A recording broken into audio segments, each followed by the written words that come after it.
Barangay Masara, matagal nang idineklarang no-build zone dahil sa mga naunang pagguho. RH19 Jun de Makutak. Jun. Sa ikawalong araw ng Masara landslide incident ngayong araw ng Miyerkules, umakyat na sa 71 ang bilang ng recovered dead bodies, 32 injured, missing 51 at 9 body parts. Matapos ang pakipagpulong ng Crisis Committee sa mga experts ngayong araw, napagkasuduan ng Crisis Committee ang pag-shift ng operation mula sa rescue patungo sa search and retrieval operation na lang. At upang ma-formalize ito, nilagdaan na ni Mako Mayor Voltaire Remando ang papeles nito.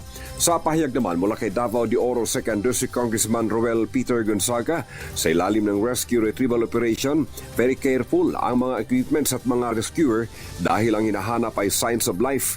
Sa ilalim naman ng search and retrieval operation, ang hahanapin na lamang ay mga dead bodies, kung kaya't simula ngayong araw inaasahang mapapabilis at tataas ang bilang ng mga mare-retrieve na mga bangkay. Ang mga kaanak na nakaantabay sa Incident Command Post ay nakikiusap na rin kay Congressman Gonzaga na kahit maibalik na lamang sa kanila ang bangkay ng kanilang mga mahal sa buhay, ay tanggap na umano nila ang mga pangyayari. Nabatid ng Barangay Masara ay 3 beses nang nagka-landslide.